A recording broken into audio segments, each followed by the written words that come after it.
Assalamualaikum warahmatullahi wabarakatuh. Saya Felix Xiao dan kita sudah menyaksikan bahwa tatkala kita berbicara tentang perubahan, maka kita berbicara tentang orang-orang yang muda. Para pemuda-pemuda inilah sepanjang zaman yang senantiasa menginisiasi setiap perubahan-perubahan yang terjadi, dan begitu pula yang terjadi pada Islam.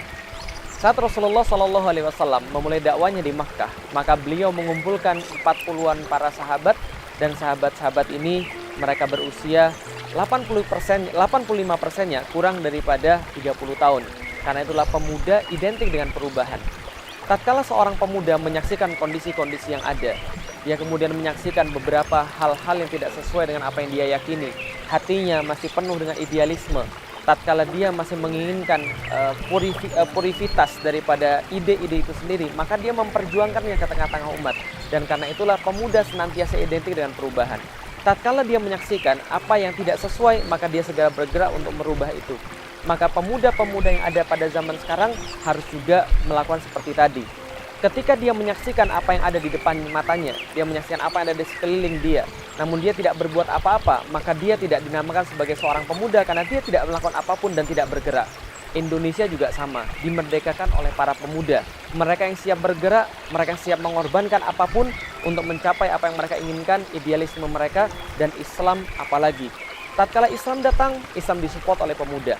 Tatkala Rasulullah merubah masyarakat, maka Rasulullah disupport oleh pemuda.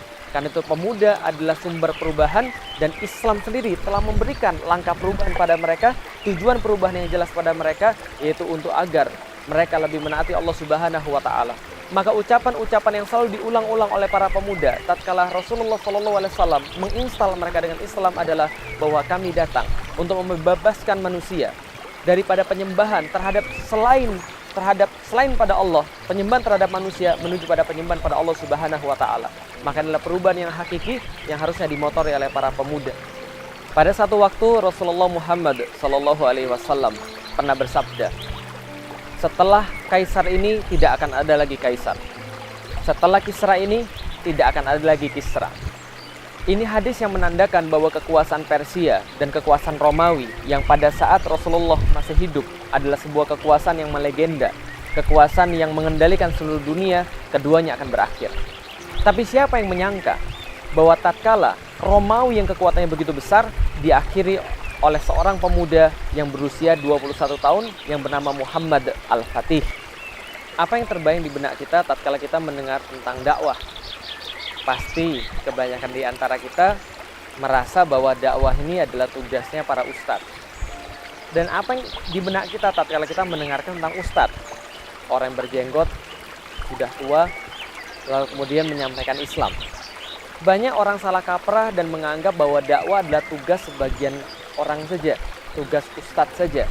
Dan lebih salah kaprah lagi ketika menganggap bahwa orang yang menyampaikan dakwah haruslah orang yang sudah tua. Bertentangan dengan awal-awal ketika Rasulullah SAW membina para sahabat, menjelaskan pada mereka Al-Quran, maka Rasulullah mempunyai seorang murid yang sangat hebat, pemuda bernama Abdullah bin Mas'ud. Ibnu Mas'ud adalah seorang yang pernah dikontak oleh Rasulullah. Lalu kemudian dia mengkaji Islam, mempelajari Al-Quran. Dengan jiwa muda ini, suatu saat ketika Rasulullah SAW berkata pada para sahabat, siapa di antara kalian yang ingin menyampaikan Al-Quran kepada orang-orang Quraisy? Maka seluruh sahabat mereka berebut untuk menjadi siapa yang ingin menyampaikan Al-Quran. Namun mereka juga menimbang risiko apa yang akan mereka hadapi tatkala mereka menyampaikan Al-Quran di tengah orang-orang Quraisy yang pada saat itu sangat menentang perkataan Muhammad SAW. Maka Ibnu Mas'ud lalu mengatakan, biar saya membacakan Al-Quran kepada mereka.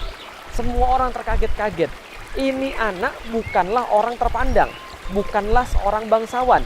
Dikhawatirkan tatkala dia menyampaikan Al-Quran pada orang-orang Quraisy, maka akan menimpa kepada dia musibah demi musibah tatkala dia menyampaikan Al-Quran. Maka mereka mengatakan pada Ibnu Mas'ud, wahai Ibnu Mas'ud, apakah engkau tidak takut bahwa akan terjadi sesuatu pada dirimu sementara tidak ada yang bisa membela engkau, wahai Ibnu Mas'ud? Maka Ibnu Mas'ud berkata, tidak. Tidak ada yang lebih aku khawatirkan dibandingkan Allah Subhanahu wa Ta'ala yang murka kepadaku. Maka dia pergi ke Ka'bah, dia bacakan di tengah-tengah Ka'bah surat Ar-Rahman. Satu demi satu ayat dia bacakan. Fabi ayyi ala'i rabbikuma tukadziban. Apakah engkau mendustakan ayat-ayat Allah? Dusta lagi yang mana yang kalian kemudian dustakan pada Allah tatkala melihat seluruh ayat-ayat Allah ini? Ayat-ayat mana yang kalian dustakan lagi daripada Allah Subhanahu wa taala? Kenikmatan-kenikmatan dia bacakan satu persatu, ingatkan orang-orang akan Allah Subhanahu wa taala. Dan tebak apa yang terjadi?